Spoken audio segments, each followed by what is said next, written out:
Welcome to the 60th episode of The Logan Bartlett Show. I am your host, Logan Bartlett, and what you're going to hear on this episode is something a little different. This is a conversation I've wanted to have for a long time with two of my partners, the senior most investors at our firm, Scott Raney, as well as Satish Dharmaraj. Scott has been at Redpoint for a long time, making investments in notable companies like Twilio, HashiCorp, and Stripe, among a number of others. Satish is a former entrepreneur, having been backed by both Redpoint and Benchmark in his last business. He also has made investments in notable companies like Snowflake in the very, very early stages, as well as Zendesk, Sonos, Nextdoor.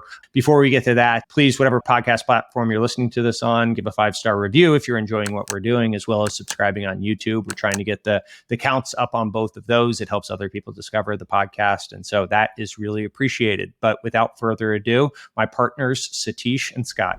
I want you to know neither of you guys have much stuff like out there. Neither of you have videos or anything. Satish, you have some from like a decade ago that I went back and watched last night. Okay. But like cumulative time that you guys have of things that I could prep, it was like maybe an hour and a half.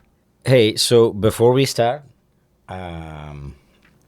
we've started. So before we start with going down further, I'm really concerned here a little bit about your performance. Is this is actually a performance review?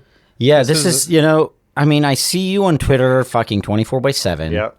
I see you with all this podcast. I see you all doing all kinds of stuff. When do you fucking do work? Yeah, like for instance, how many deals have you done in the last 12 months? 0. Yeah. Yeah. Doesn't surprise us. Yeah. Does not surprise us at all. It depends how you define I wouldn't be deals. able to do any, Scotty, would you be able to? I wouldn't be able to do any deal either if I was doing all the things you trying to become a media trying to celebrity. become a media celebrity, instead a of rock really star. focusing on his job. The good news in that is I think any deal that I would have done over the last year would be marked down significantly. So that's the way I justify it to myself. Isn't that the case with all the other deals you've done as well? That's right. Yeah. That's not any different than 2 years prior. What's different about that? Yeah.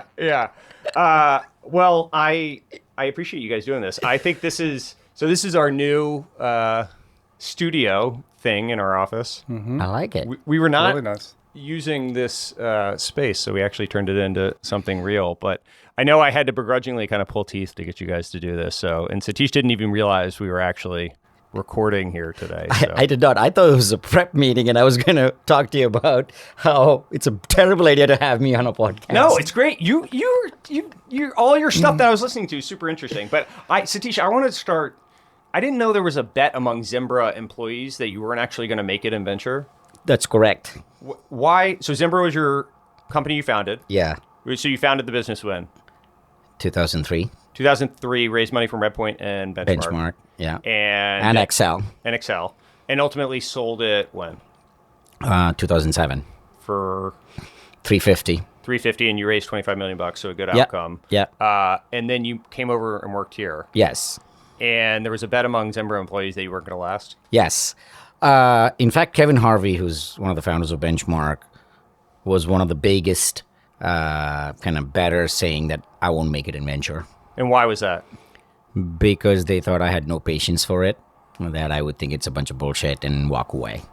And all of that was true. All of those are true, except that he didn't walk away. He stuck with it. Yeah. He's stuck with it. Yeah. Well, it is interesting. I mean, we see CEOs becoming venture investors, and you go from like the ability to have all ownership of everything to having no ownership of like anything with the companies, right? You're just like advising it. So was that a weird transition for you? It's interesting. For me, the harder transition was not that. The harder transition was my own role inside of Redpoint, which is I have this theory that as you become better and better in managing people and trusting people to do their jobs, that as the CEO you say, okay, I'm going to hire the head of sales, and I'm going to trust the head of sales with her or his functional areas. And as you abstract yourself more and more, the next level of abstraction is away from being the CEO to like being a board member and then allowing the CEO to do their jobs. But I found it much more difficult inside of Redpoint because and when I came in, there was like 10 partners, 10 MDs. And so everything is a group decision. Yeah. So everything from hiring someone to leasing a space or doing an event or anything like that, or sponsoring an event, everything is like, okay, let's go talk to 10 people and have 5 people question you versus. So it was more of a challenge internally.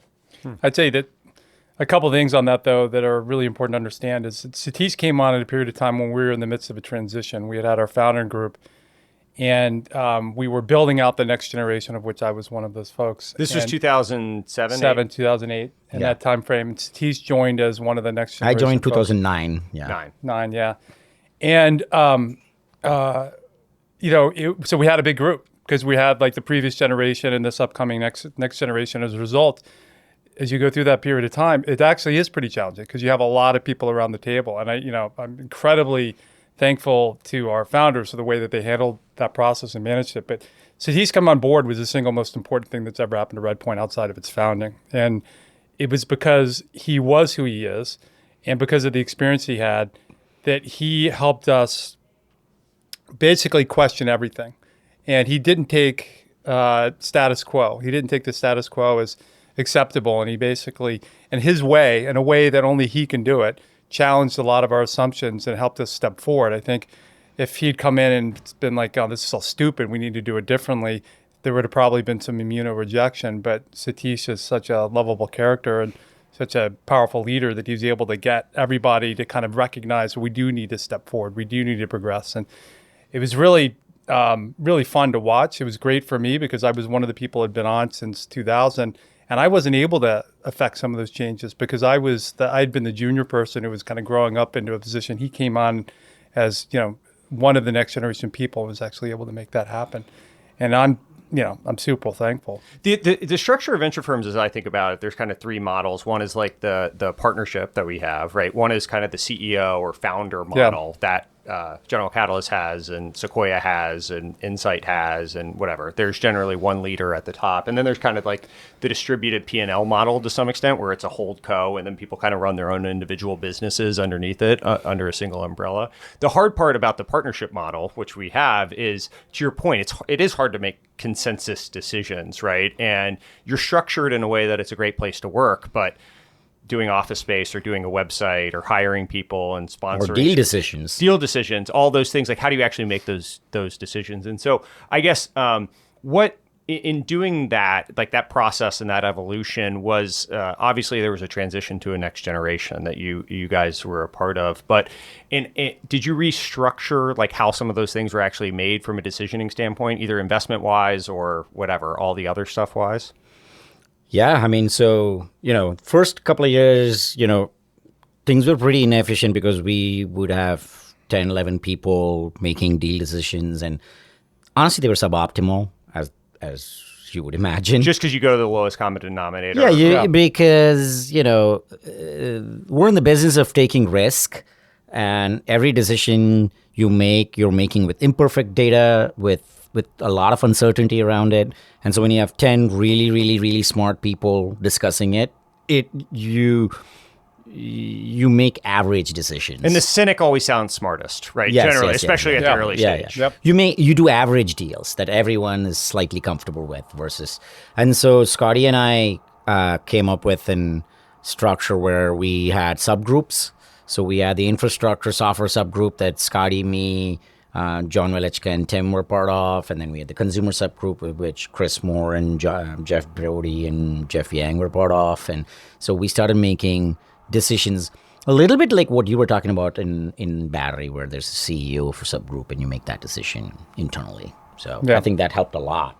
That helped on the investment decisioning side. What about all the other stuff? I think what ended up happening there too is that we ended up just realizing that we could trust one another, and I think we started to try to encourage people to make decisions, and we would defer in many cases. And so we broke into these little committees in terms of how we think about operating the firm, the back office stuff and all those things. And we started to push decisions down to those groups. If it was a really big decision, they'd come to the big group and say, I want to do this, here's why. And for the most part, we would just defer. That's kind of still how we are today. It's right? exactly like how. I'll do budget, I'll do founder experience, and Exactly. come back together. And this is an out. artifact of that. Yeah. Yeah, and I think it's really important. I mean, one of the things that, I had this epiphany at some point with the way that we were managing our firm, where we go to these board meetings with our startups and we tell them, you have to be lean, you have to be efficient, you have to be quick and nimble, make fast decisions. Yeah, fire fast, hire fast. And then I'd come back to Redpoint and I would think about how we were managing the firm on a day-to-day basis. And it was like being at a Fortune 500 company, sometimes it felt like, and so we really needed to rethink that. And that all happened probably in the 2010, 11, 12 timeframe, right? Yeah. Where we started to try to act like a startup ourselves. And we're more like that now than ever. I mean, every year I think we get more and more confidence in our ability to do this. And I think that we're as quick and nimble as we've ever been as a result. And it's really about agency and giving everybody the authority and ability to make decisions. So. One thing I give the founding group a lot of credit for, and you all as well, as you took more and more of that mantle, though, is there's this. I sort of think about it as the Steve Jobs and the transition to John Scully when you're with Apple. When you're not the founder of something, you can be paralyzed by the desire to drive on down the road and not potentially veer off, right? And to some extent, to be able to continue to change and evolve, you have to be willing to take the autonomy to burn things down or take the risk that you might blow it up, right? And I give the founders a lot of credit for their willingness to step back and not sort of hang over our shoulders with the decisioning. And we were with them all yesterday, and they did a great job. No, they're great at that. In fact, Timmy encourages that. Tim Haley. Tim Haley, who's been on Netflix's board for 30 years. One of the founders of the firm. Continues to be on that board and one of the founders, and also my board member at Zimbra and and OneBox, the company before then. So I have and he recruited me into Redpoint. Anyway, I would go with them. I would go with all these issues. He would be like, just burn it down. That's your job, So he would encourage that actively. Yeah. And so was that something like, as you guys, because I actually don't even really know this transition. So 2009, you came in, and then over some period of time, there was kind of this like recognition that there was going to be a new generation that sort of took over the two different groups. And was that sort of how it evolved over time? And you both are kind of the vestige of that prior group to some extent. If you go around our MD group, no one, you've been here the longest, and you're the ones with the most continuity. The last two standing. That's right. For now. Yeah, for now. Exactly. Yeah. So was that something that was stated, or did it just end up happening that way? No, it was definitely something that we worked towards. It wasn't like it just happened that way. We knew that we were going to do it, and Scotty and I had a conversation afterwards saying, okay, let's do a fund together, and then you focus on growth and I'll focus on early. So it was all explicit. Yeah. And on the investment decisioning process, right, and the growth to early transition. So when did you all each start focusing? When did you move over to focusing really on early? When Omega 4 was raised. Omega 4. Okay. Yeah. So that was Omega 3. You were still sort of doing both. Yes. So Does everybody know what Omega is? Yeah, probably not. We use this term all the time. So Omega's our early growth fund that Scott and I are on the team for, along with our partners Elliot and Jason. And then the early team is Satish, Annie Kadavi, Alex Bard, and Erica Brescia. So that was an explicit decision that you guys kind of made early on, was you were going to divide and conquer in some ways. Yeah, I think for a long time we had operated both those funds with one single managing director group. But in reality, there were a few of us who spent a disproportionate time on the early growth side, and then the rest were spending most of their time on early. And that worked well for a while, but at some point when we realized we wanted to make investments to kind of strengthen each of those groups on an individual basis, we recognized that having one big group, it started to feel a little bit like what it did back in 2009, where we were having this big group, and so we ended up separating the investment management committees and creating the two separate groups. Satish and I, even during the middle of that transition, he and I had always spent about half and half our time on both, right? And we said, we'll do one where we're still half and half, but then we're going to transition to where you'll do 100% of yours on early, and I'll do 100% of my time on early growth. And to kind of make that was the final step in that transition for us, kind of separating the investment management committees. That happened Redpoint 7, and what year was that? Redpoint 7 is a 2018 vintage 2018, fund. and then for us, it happened to 2021. Really, I mean, in practice, Well, you started. I guess that was sort of. It was really, yeah, but it was really in the course of the previous fund. And obviously, there were Tom and Alan who were partners. Sure. In terms of the actual investment decisioning and style, like early, you talk a lot about the consensus and the weighing down of the decisioning versus we try to be a little bit more consensus driven in our approach. Why do you think that works for early and maybe not for us? Yeah, I think early is in many ways a bet on people and markets versus on. So it's more of an art and not a science. So there's no numbers, there's no, churn numbers and revenue growth and KPIs. And so you got to make a more gut level decision. A lot of it is based on how amazing you think the founders are. That's a large portion of the bet. And then the second portion of the bet is how big is the market?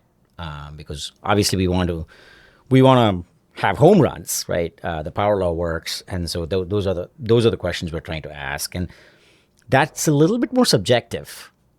Yeah, especially on the people side. On the people market side side can be a little bit more objective, but yeah. But given the level of risk that you're taking whenever you do a seed or Series A, getting consensus is really, really hard too.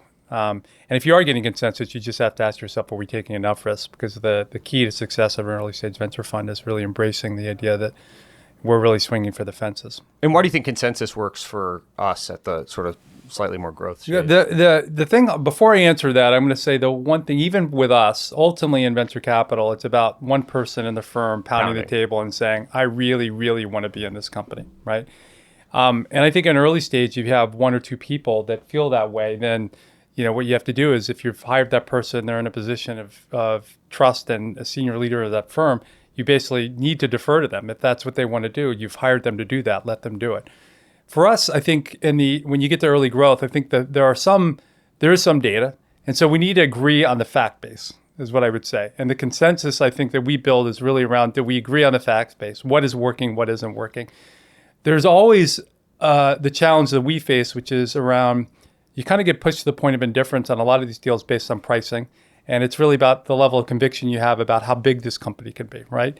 And even there, I think that there's not always consensus in our group, but there's generally a fair amount. But there still needs to be one or two people that say, I think it's going to be really big. And as a result, we should stretch and do it at the price that we need to do it at, right? So I think there's subtle differences, but I think that's really what we mean by consensus. Do you think people and markets are still what we're investing in, and it's just a slightly different consideration set of product market and things? I think it's really important the way that we approach what we call early growth, and we always put this modifier early in front of it because it's not traditional growth. Series B and Series C for the So these are companies that are just getting past some level of product market fit. Things are just starting to work, but there's still a ton of work to be done, right, in these companies. And so, I think that we are taking a lot of risk. And I think we're embracing more risk than a growth fund for sure. And as a result, we have this decision process, which we call consensus, but it's still very much a leap of faith at some level.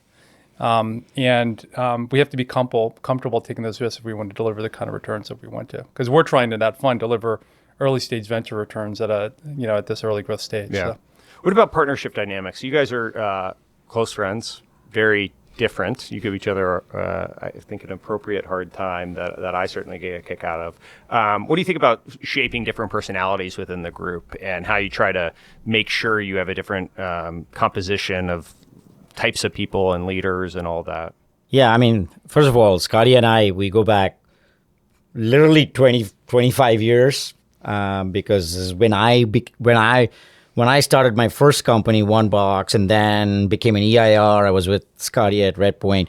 He would never do any work back then, just like now. Yeah, I know. And that's when I started realizing what this venture capital job was all about. But you can hang out. And I can just hang out. Podcasting. Yeah, exactly. And memes.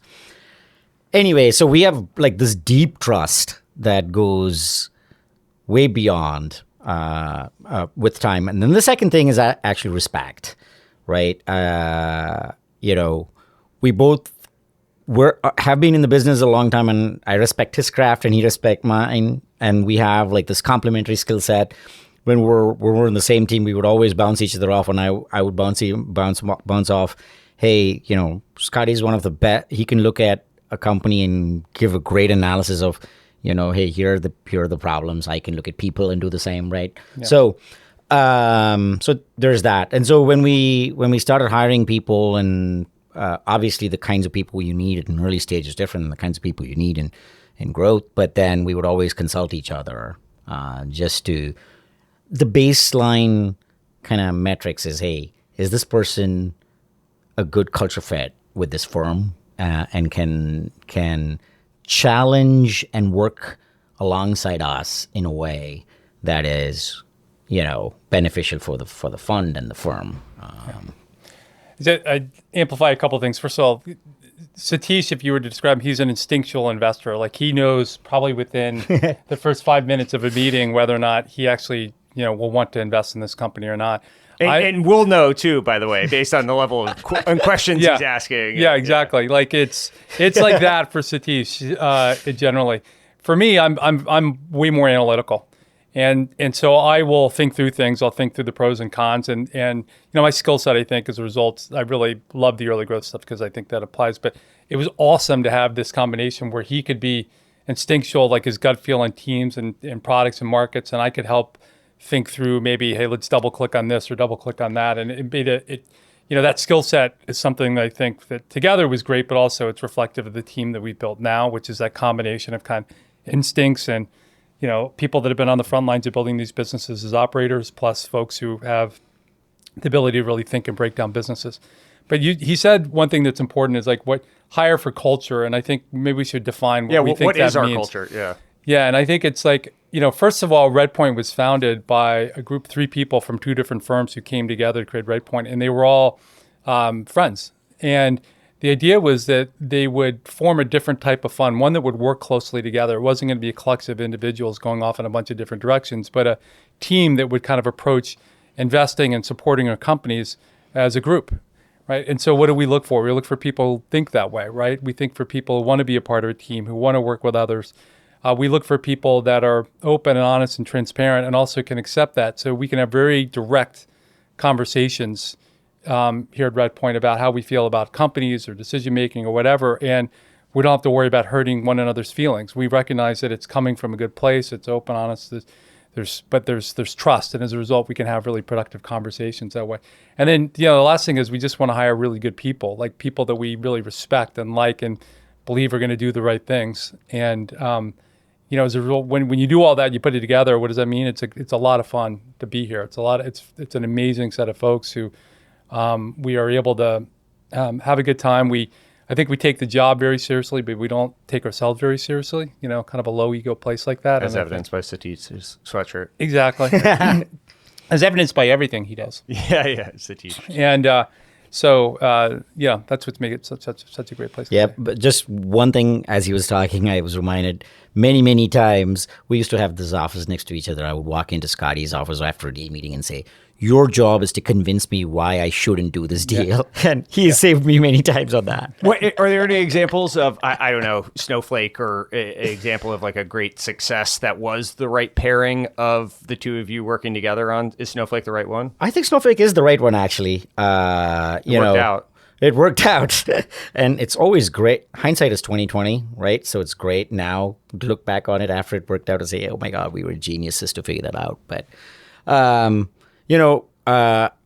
I met this deal on a Wednesday or something like that. And on Thursday, I talked to Scotty and said, hey, this is a cloud data warehouse building 100% in the cloud. This is 2012. Right? 2013. Mike Spicer from Sutter Hill had incubated it. They had come out of Oracle. They had come out of Oracle. There were 3 engineers, and the product was still being built, which is a great stage for us. We want to do deals before the product is built. So the product was still being built, and it's a database product, so it's going to take a long time for it to be built. Then you got to figure out product market fit. So I was talking to Scotty, and we basically said, that's data warehouses are big. They're big markets. Cloud that transition is going to happen. Redshift was the fastest growing business, and yes, AWS Cardi had that data that he said, hey, from his, he had done some work in that area and said Redshift is the fastest growing business instead of AWS.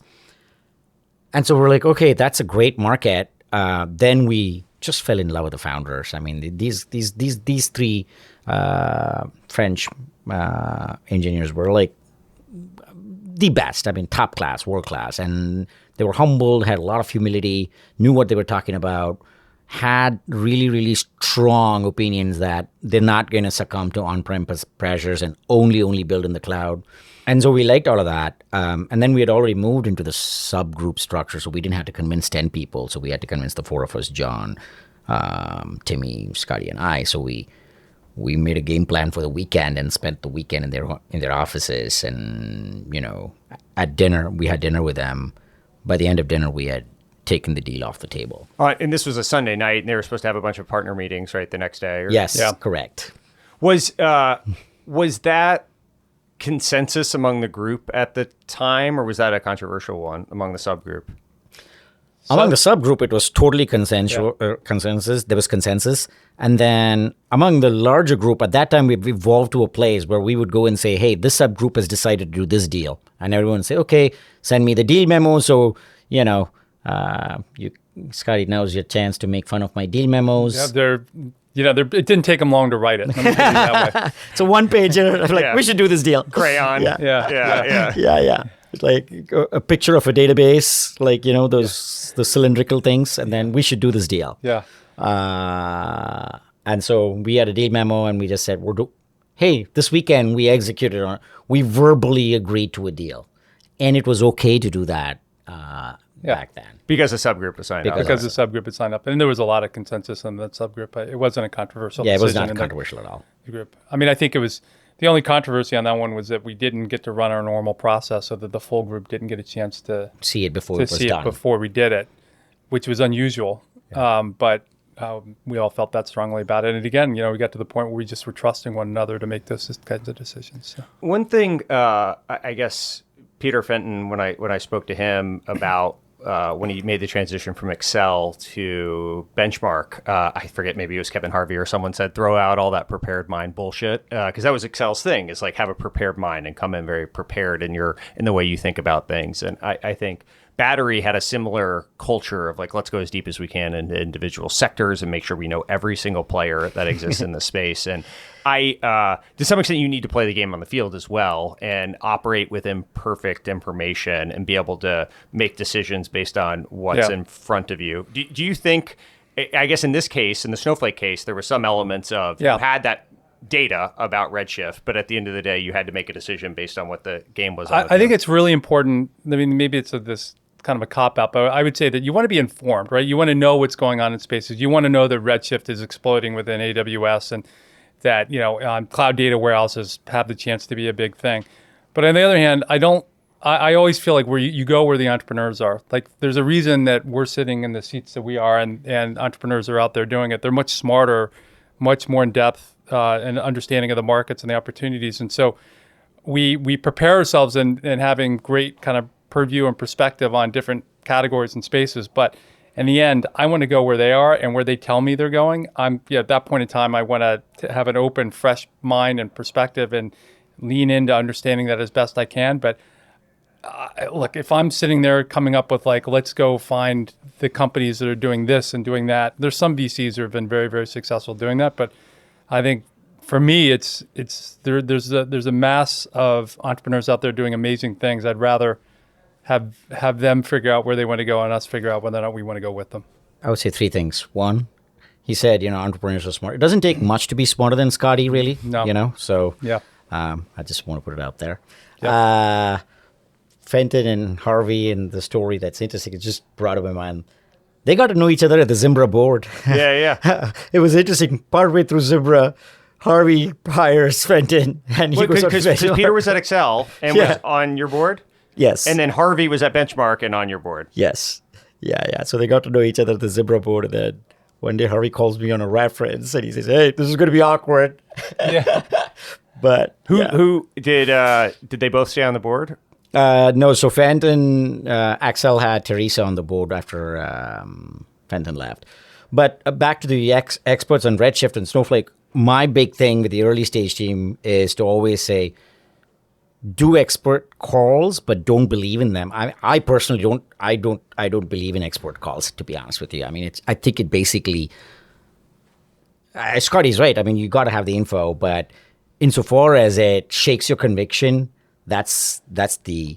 So whatever he's decided in the first 5 minutes of a meeting, he doesn't want any data that might come. That's what I'm hearing. That is exactly what you're hearing. But I will say, like, having looked at that next round of Snowflake, we went and I was at Battery at the time, but we did a ton of work, right? And there you can talk to a lot of people that said, "Hey, this isn't smart." And we had a recent example with a company that we ended up investing in the Series C, but at the Series B, we talked to a lot of credible people that said, "Hey, we're going to fucking crush that," right? Yeah. And to some extent, if you get too close to the insiders, of course they're going to say that, right? It's like a defensive mechanism. If you actually look at this, and I did write slightly more than one page after the crayon thing, I had like 2 calls that I did. They were both advising us not to do Snowflake. They're like, hey, Redshift is already won, and they're going to run it over. And when Amazon finds a winning horse, they're going to back up their truck, and this is going to win. Which was the sentiment for sure. There was a long period of time from like 14 to 16 or 17 that I was like, hey, you don't compete with Amazon. They're going to step on your throat technologically. Yeah. And I mean, you see that reflected in the margins of that business. At the early days, the gross margins of Snowflake were really low. I mean, the round that you looked at Battery would have been it was a challenging one to do because it was negative gross margins. Negative gross margins, not a ton of customers at some step up in price. That was the one Altimeter ultimately ended up doing. I think that was Iconic, but yeah. No, Iconic was after Altimeter. It was Altimeter then Iconic.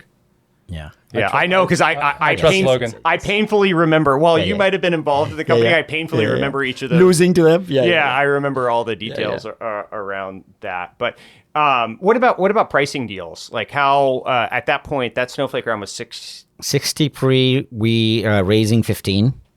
So yeah, that was like a ridiculously expensive deal at that point because product is not built. Pre-revenue, pre-product.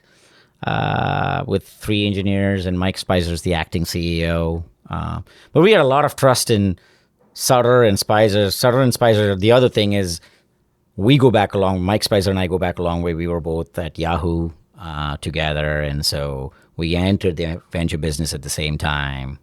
You know, we had done Pure Storage together. And so there was a lot of trust there too. How do you think about pricing deals in general? And obviously it's different between early stage and growth stage, but it's something we consider price, right? For sure. You can't not, especially at the stage we're investing in. But we also, this is one of the things I'm trying, at times I'll get caught up in is whether or not something makes sense as a deal, right? Yeah. And at the end of the day, I don't know if any of my investments have been right or wrong based on the deal pricing. And it's something that, and again, that's something you can say in a 10-year bull market or whatever we had for a long time. But how do you think about pricing of investments and like the importance of that? I mean, you've heard me say this 1,000 times. And so I'll tell you one more time and you're going to roll your eyes.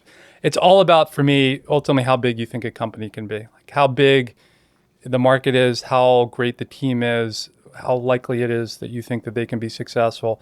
And ultimately then working back from there. So you think it can be a really, really big business, then you're going to think about it from like a dollar basis and work back from there in terms of just how far you think it can stretch, which is, the exercise that we all have to go through for the most exciting companies. When we get into a discussion internally about like at some price, if it was 20% less, I think I might be interested. I'm always a little bit like, that feels to me like you're just not that convicted that this is a deal we should do. I've come around on that, by the way, when we saw just how multiples have gone crazy over the last 5 years. I'm not even sure what any company should be worth. It was for a long time worth, 15 times trailing revenue was normal, and then it went to 50 times trailing revenue, then it went to 100, now it's back down to 10 or something. Yeah. And it's like, it's so arbitrary, it feels like, but if something turns into Stripe, for example, or Snowflake or whatever it is, like it's going to be okay. Yeah. Regardless of that. Yeah. I mean, think about the Stripe round we did. This is in 2011. This is before that. We were one of the co-leads on the Series B Stripe, and that round was 500 pre. And that was, it was a crazy round. It was an incredibly expensive round relative to where they were. And, And relative to every other And deal, a call option. every other deal that was getting done, and the way that was structured is we were investing some money up front, and then they had a call for additional capital.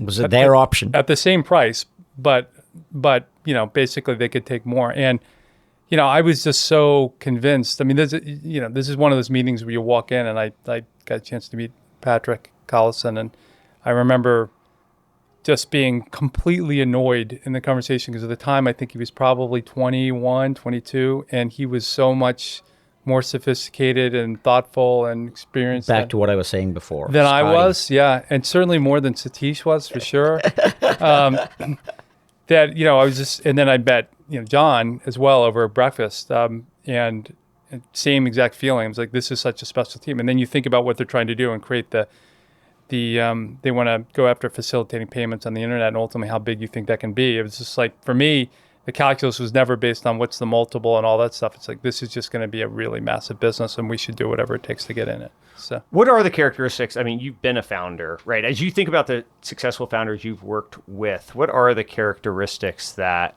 you've seen in is there any commonalities between the different types, or does it depend on the market, or what are some of the non-negotiables for you with founders? Well, definitely depends on the market. Everything has the context of the market behind it. Obviously, we hear about these stories where people pivot from, like Slack is a great example, right? But you can't bet on that.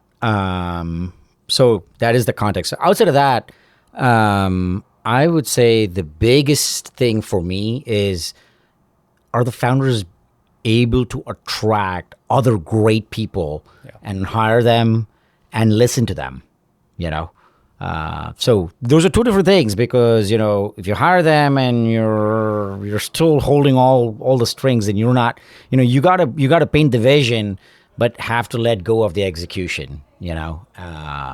So I think that's what, when we talk about people and we bet on people, it's like, hey, are these people that other people follow?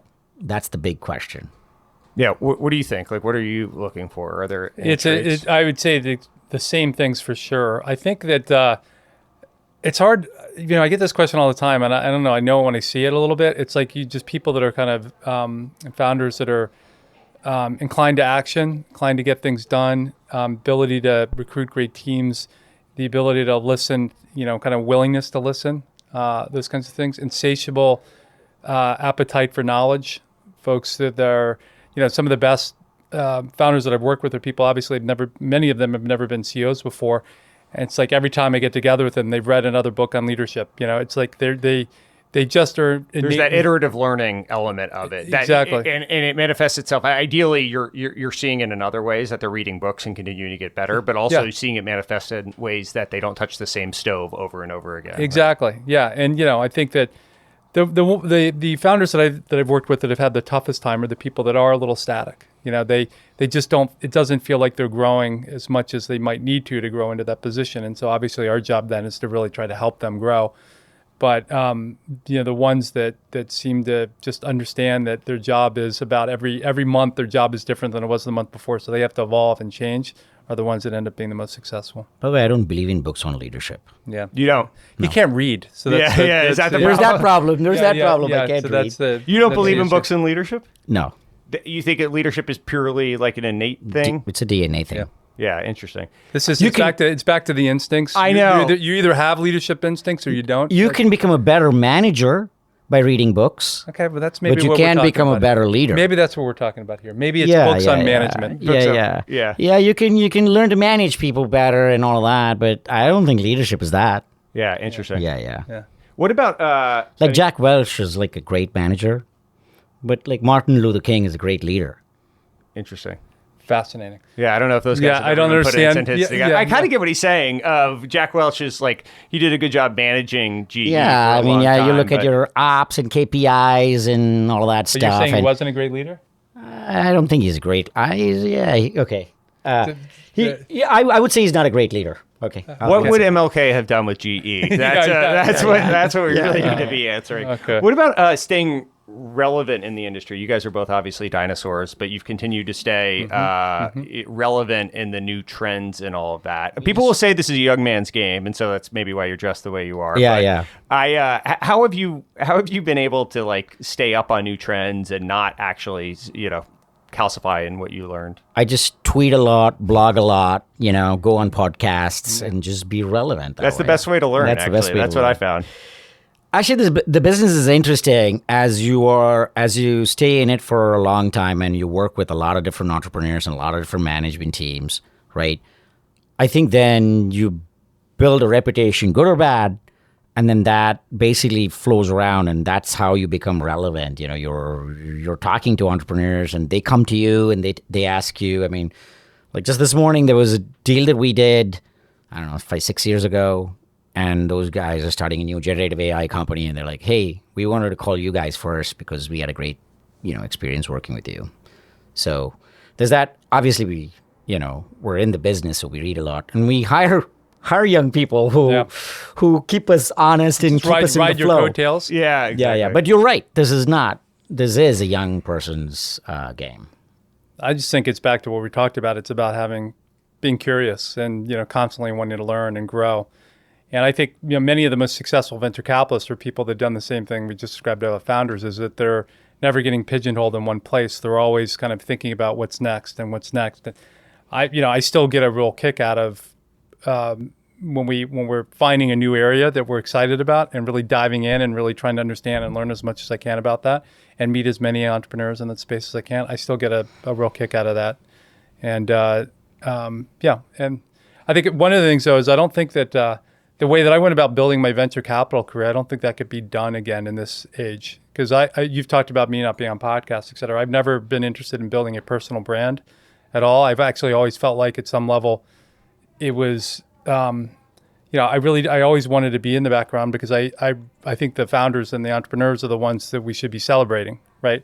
But I think, it's gotten to the point now where in so many cases where to build a career in venture, you really do have to build a personal brand because there's so much noise in this space that to get an entrepreneur to spend time with you, they have to understand who you are. Yeah, right? It's interesting when people ask, like, how did you get into the industry? That's my version of this. And I'm like, oh, listen, I can tell you the story, but it's not particularly relevant. Like, those doors don't exist. Those doors are all shut. And they've been shut and they've been cemented over and they no longer look the exact way I did it. And you're going to have to find, there's much different paths that you can get in. And people are much more accessible via, I don't know, tweeting or DMs or emails or podcasts or whatever it is. Like, there's much more knowledge out there, but it's not going to be the same way that you got in, that I look at the people we hire now and the way that they approach building Their brands. It's it's important to do now. It's different than what it was like now. I'm just sitting here getting so scared. I was just imagining how scary it would have been if you had to build your personal brand on the internet and everyone knew who you were. I know. Maybe part of the reason I didn't do it is because they didn't want people to know. Yeah. There's literally like 9 minutes of Scott Raney like on podcasts or videos out there. So we've now like tripled the amount of time of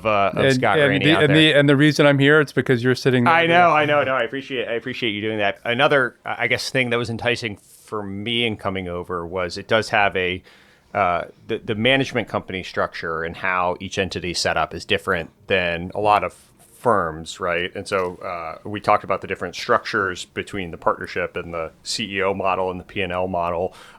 We have a pretty clean and different structure than I think most have. And I think a lot of that credit goes back to the founding group to set it up that way. But Satish, do you want to talk a little bit about how we're actually structured? Yeah, I mean, I think, again, a lot of the credit goes back to the founders. But the way we are structured, well, the best way to explain this is the way most venture capital firms are structured is there's a management company, and each fund pays a tax to the management company in terms of carry.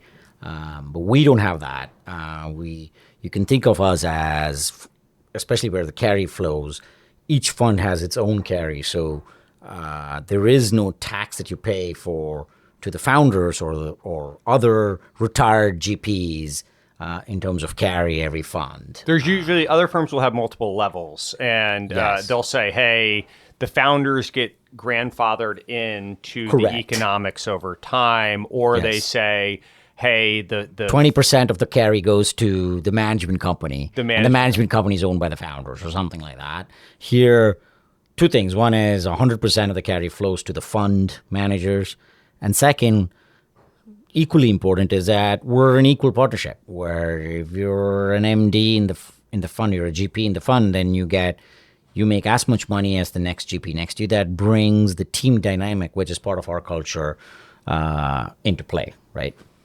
Before we retire, you and I ought to think about forming a management company here. I know. That's right. Some people sell the management company. Yeah. You guys, let's do that, Scotty. You can monetize it. Sell whenever some of it. Logan stops tweeting and podcasting, I'd love Logan to have to send me a tax. Oh, that would be amazing. That would be awesome. Why is that important? It's important because basically, as we talked about, being able to operate nimbly as an organization, this allows us to do that. Every fund is a separate company. Like, you literally restart Redpoint over every time we raise a fund. The economics are reallocated, and it means we can hire people in, and they're not paying a tax. But also, it allows us to kind of change on a dime. If we want to completely rethink the way that we operate, we can completely rethink the way that we operate, and we do that. Every fund we raise, one of the first things we do is we sit down and say, okay, what do we want to do differently this time? And in fact, we bring people on, and I think you could probably saw this in your experience. I mean, the expectation not just is that you're going to have a voice. Our expectation is you're going to change it in some way, and if you're not, then that's a problem. So I love it. I love that we kind of embrace that. I love that's who we are. When I retire, I'm going to wish that we'd done it differently, but I think it's really important. I think it's what's going to it's allowed Redpoint to kind of make it through a generational transition, and what is going to allow Redpoint to thrive going forward. You can't just bitch about stuff, because you actually have the power to change things, right? Yeah. And so you can't just say, you can't be a whiner. Yeah, you can't be a whiner about it. It's like, well, go fix it. If you have a problem with it, go do it. So what are you going to do about it?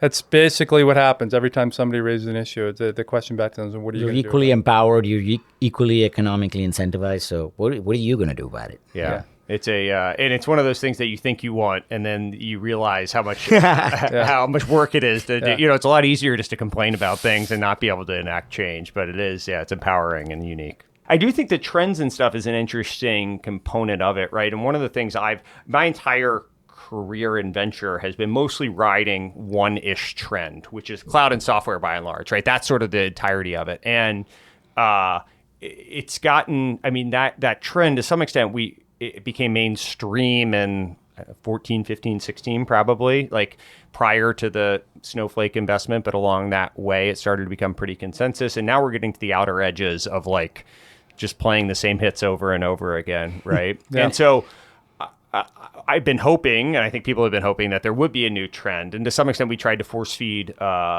crypto as an industry down people's throats of like, hey, here's the new thing out there, and we'll see if be careful how you define we. Yeah, there, we as an industry, not we as in Redpoint necessarily, but we as an industry tried to do that. We've talked about those trends though from a perspective. You guys have seen the internet thing happen, the mobile thing happen, the cloud thing happen, and now this AI one.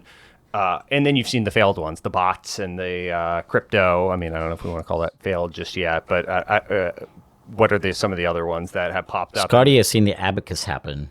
What is abacus? The abacus. You don't want to know what an abacus is? It's how we used to add before calculators.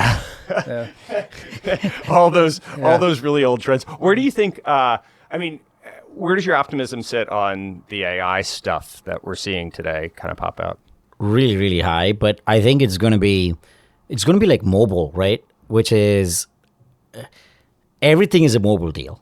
When mobile first started, it was like, oh my God, mobile is going to be this. But mobile came into everything. And then data happened. Oh my God, data startups. But all decisions are now driven by data. And I think generative AI is going to be the same thing, which is every company will have some component of generative AI. So first of all, it's going to become, it's going to be part of every deal that everyone does and penetrate every industry.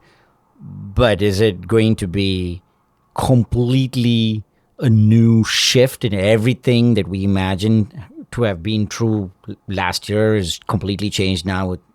Absolutely, yes. I think it's mind-blowing. If you saw the 30-minute GPT-4 demo yesterday, it's just mind-blowing. Things are going to be so different. We can't even imagine it. So I think by mobile, what you're saying is like when 2007, 2008 happened, I became a mobile VC. And what that meant was like new companies basically. He left his office. Yeah, exactly. New companies that were being Started built from the walking. ground up, trying to take advantage of mobile data, right? And then the open platforms like the iPhone. And we a whole bunch of companies were investing at that point in time that were kind of mobile centric. And then before you know it, though, every existing company started introducing mobile as a part of it, and it became an ingredient. But the reality is, and I've heard that analogy played out. I've used it a lot of times. But now if we look back, mobile really did create a whole bunch of native new applications that were specific, and it happened specifically because of mobile. And I believe the same thing's going to happen with AI. What do you put on that? Like Instagram, and WhatsApp, and Uber, and Airbnb, and exactly. And we can go down the list. I mean, but all those things were created because of mobile. They weren't an outgrowth of. They weren't incumbent companies adding mobile, right? They happened because somebody looked at it and said, mobile is different enough that I can create an experience that isn't just an extension of something that's already happening, right? And I believe the same thing's going to happen with AI. And I believe AI is as big as the mobile wave for sure in terms of what it's going to mean for value creation for founders and companies here over the next, hopefully it's 10, 15 years in the same way that mobile's kind of powered a lot of value creation. And I think that we're seeing all our companies add calls to OpenAI or ChatGPT or to GPT-3 or 4 or whatever. We're going to see all those things are going to be integrated into products to actually allow them take advantage of this. But I also believe that there's going to be, at some point, people are going to sit down and say, the way that we think about enterprise application software, maybe we need to rethink it from the ground up and start all over again, recognizing that AI is going to allow us to think very differently about what these experiences can be like for end users. And I'm excited about it because I think that if you think about cloud really started about 2007, 2008 when it really accelerated. AWS was a real driver of that. But then that's when Salesforce and others started to demonstrate, hey, people are going to consume, enterprises will consume cloud-based applications. Mobile happened at about the same time. For 15 years, we've been investing off of those waves. Even the data stuff we're doing is really an outgrowth of the move to the cloud, right? And it was getting harder and harder for us to find things that we felt like had a lot of running room that had unbounded upside because those themes they were starting to get a little bit long in the tooth. And I think AI has the ability to be this thing that is the wind in our sails here for a long period of time. Yeah, that's the way I've sort of thought is that the internet changed every business, like totally. It changed the venture capital business quite literally. We had to have a website, right? And it changed restaurants around the corner. And this feels closer to mobile in the sense that maybe it's, and the equity value created there was tons of net new stuff. Yeah. Mobile didn't change every single business, right? We didn't need a mobile app in the same way. It changed how we operate internally, but not how we necessarily go to market as Redpoint. But it did create a lot of independent equity value. It also created a bunch to the big incumbents as well. But it's interesting to hear how many people that were cynical of crypto are now optimistic of AI. Because you can see real world applications right in front of you.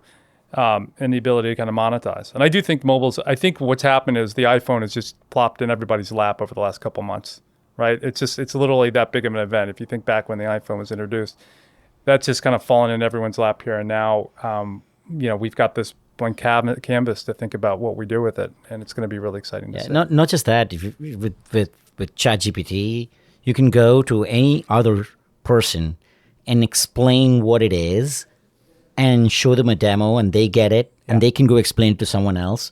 You could never do that with crypto. And how do you think he's writing his deal memos now? Yeah, exactly. Now they've gotten a lot better. Yeah, I mean, honestly, like they're now a page and a half long. That's really interesting. Yeah. And he's got like really real graphics and drawings in there now. It's really amazing. Excellent. What about the Mid-Journey, baby? What about the fund dynamics like in the industry as well? So now we have these big trends and we've seen funds grow. I mean, you joined Redpoint in 2000. 2000. So you saw the tail end of funds growing. Was that the peak of the... Yeah, I joined the venture capital industry the day the NASDAQ peaked. Okay. So, and it took another 15 ever years since or whatever. Scotty joined. I know. Well, it came back. There were 5 years, whatever, 2016 to 2021 that it kept going up, and then it started going back down again. But we've had a proliferation of funds. We've had a proliferation of tourists kind of entering the industry. We've had the solo VCs and all of that stuff. Now it feels like we're going back the other way a little bit, but we've generally tried to stay smaller than certainly our peers that have been around for as long of time and with some of the same companies that we're in as well. How do you guys think about fund composition and the state of the industry now? Yeah, I think a lot of it, honestly, is institutional knowledge and history that I frankly benefited from. I think during the dot-com days, we Redpoint, raised all these big funds and realized that, hey, that's not how we make a great multiple on funds. And what we really want to focus on is a multiple on the fund. And if you want to make a 10x fund or a 15x fund, you got to have a small-sized fund, not a big-sized fund. And I think that institutional knowledge has been hammered into our heads from the dot-com days which then I inherited. And so we always think about it from, hey, fund-on-fund multiples. The math just doesn't work when you have that big a fund to create a 10x fund or outlier funds. Yeah, and I'll put a fine point. I mean, the last 3 to 4 years, we've seen a lot of really gross behavior. Just these massive funds being raised and people investing in them over the course of a year, clearly chasing FOMO, enabling, a lot of bad behavior. Frankly, it's hard for me to sit here and say, hey, giving founders a lot of money at high valuation is a bad thing. But the bottom line is I think we're seeing that it wasn't a great thing for these companies right now. A lot of companies are having to go back and actually think about how we really build the business and make sure we're building a good business, one that'll has the ability to be efficient, where we can't just use money to kind of plaster over all the things that everybody has to do when you go through building companies. So, I worry about the industry. I worry about all that money sitting out there. As a lot of it still is. We still have a lot of folks out there that I don't think about the long game as investors who are, I think, focused very much on trying to make a quick buck and not really about company building, but really about how do I put as much money to work in a shorter period of time to generate as big a return as I can. And I certainly hope that what happens over the next few years is a lot of that goes away. I certainly don't want to get to the point where companies can't raise the money they need to be successful, but I'd like us to get to the point where, the dynamics in this industry are one that are really focused on let's build really great companies and everything else will work out from there. We gave money back, right, in Redpoint 2. Excel did, Battery did. There was a handful of firms that did as well. Do you think that's something we're going to see, or people? We already did see it, right? I guess Founders Fund did the cut over.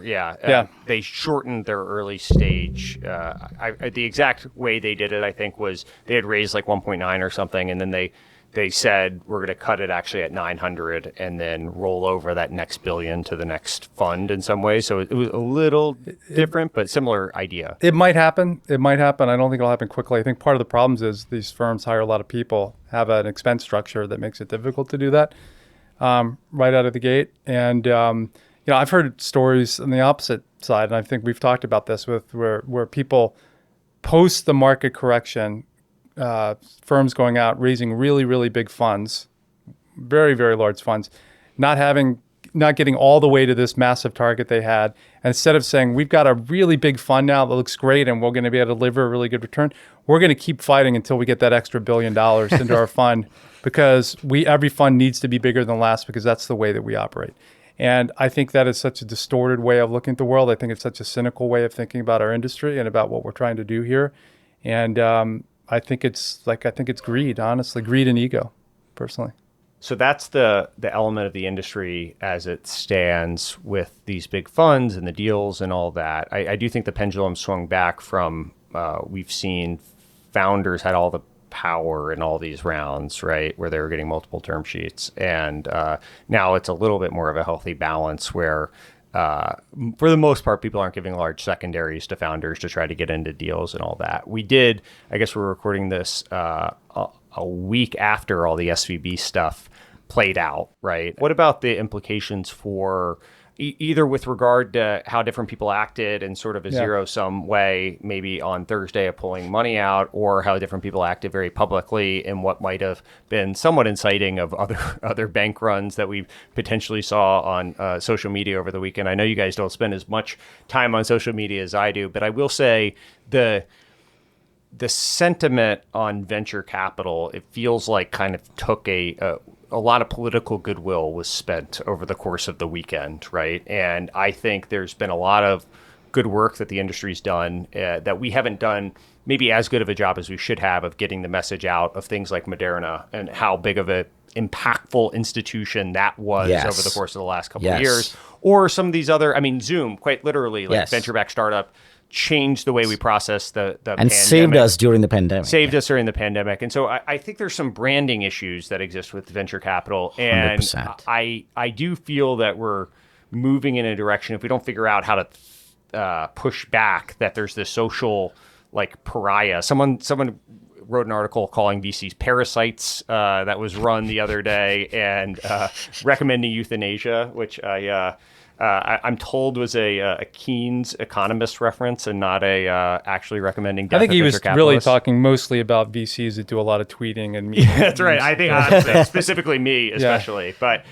what do you think about that? I mean, we're in more of the spotlight than we've ever been. And we've obviously embraced it in different ways. You guys less so than I. But. We have done a really, really poor job so far of bringing out all the good things that tech and venture capital and innovation and entrepreneurship, jobs. I mean, like if you're an Uber driver or a DoorDash driver or Instacart delivery, there's so many hourly jobs. All of them are powered by the innovation that happens in the Valley.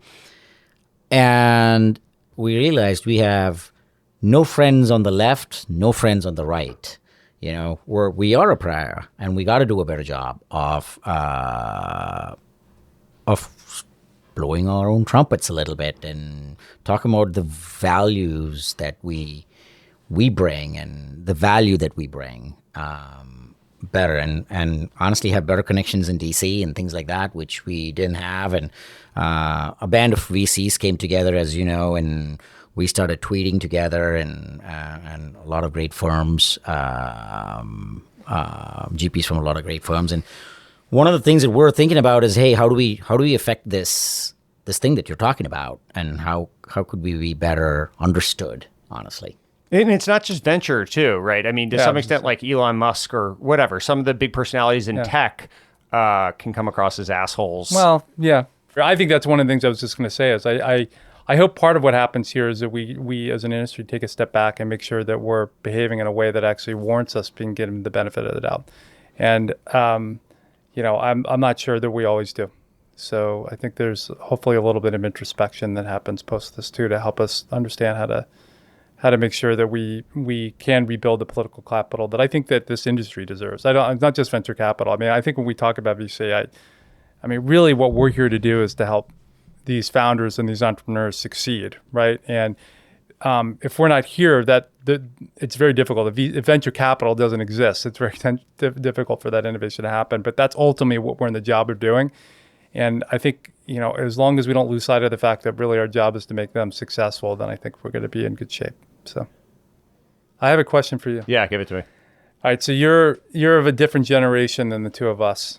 I'm curious how you think the differences between the way that you see the venture ecosystem, you see the future of venture capital, and maybe the way that Satish and I see it from our standpoint. Do you think that do you think it's different? Do you see it differently?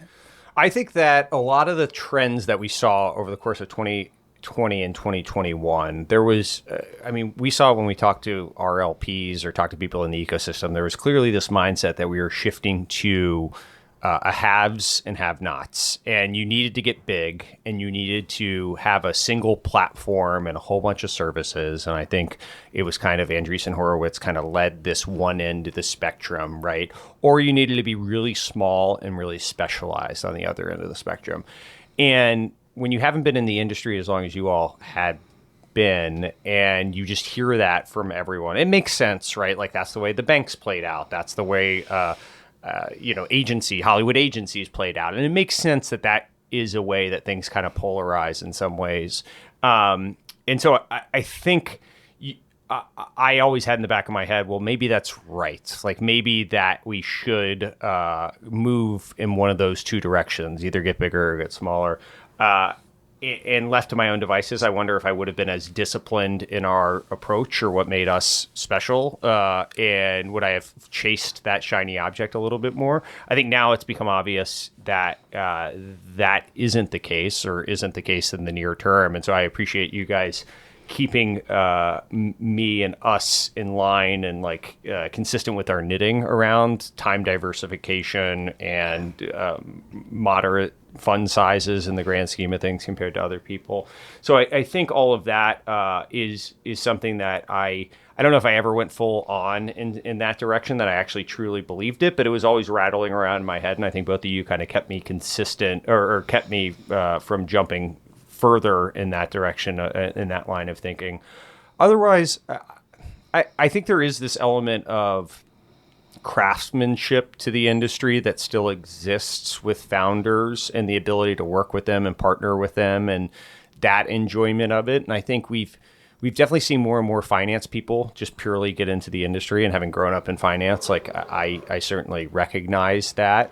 There is still this artisanal quality of helping founders. And I think that's a real tension that sort of exists within my generation a little bit, as how much are we partners to founders and helping them shape their business versus pure capitalists, and we're just an earlier stage hedge fund in some ways. And so I think that's a tension that our industry wrestles with in some ways. And I think we're going to continue to wrestle with the artisanal versus the pure capitalist quality of all of it. And one of the ways I've heard it, I think Ben Thompson talked about venture capital being an iterative game in a lot of ways, right? In that you're not just solving for the near-term solution to any problem. You're sort of playing an iterative game that adds up over time. And so it doesn't make sense to make a zero-sum decision along the way.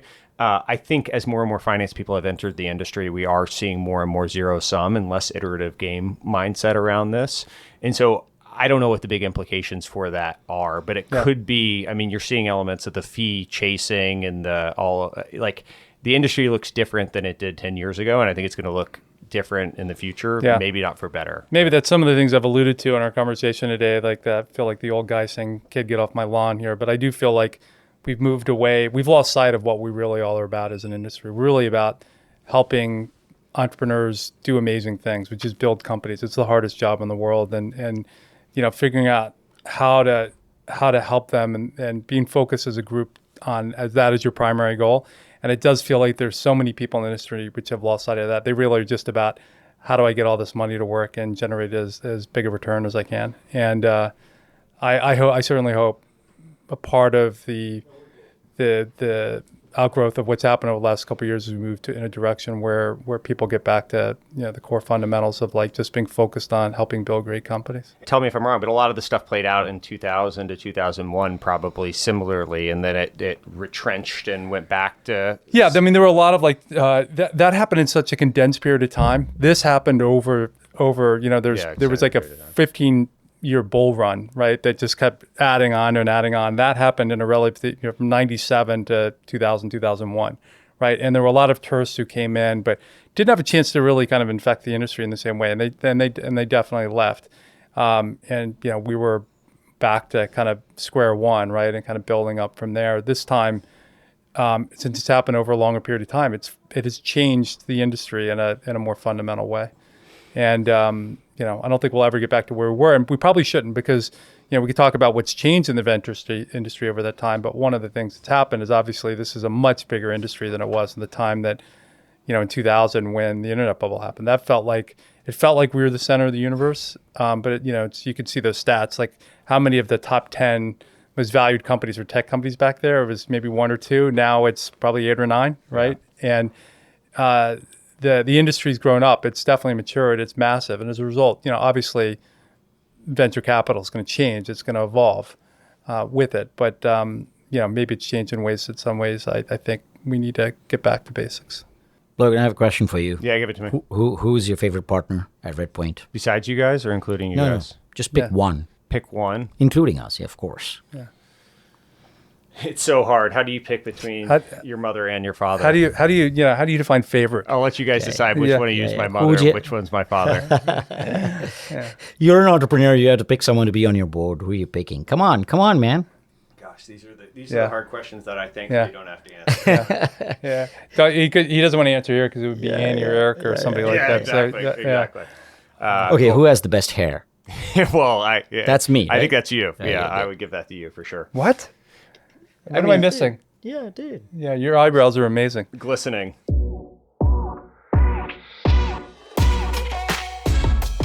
So that'll do it for the 60th episode of the Logan Bartlett Show. Thank you to Satish and Scott for finally coming on. Thank you to Rashad and Justin for their efforts with this episode. And thank you everyone for listening in. Fun episode to finally do something a little bit different with a look inside our partnership. We look forward to seeing everyone back here next week on the 61st episode of the Logan Bartlett Show. Have a good weekend, everyone.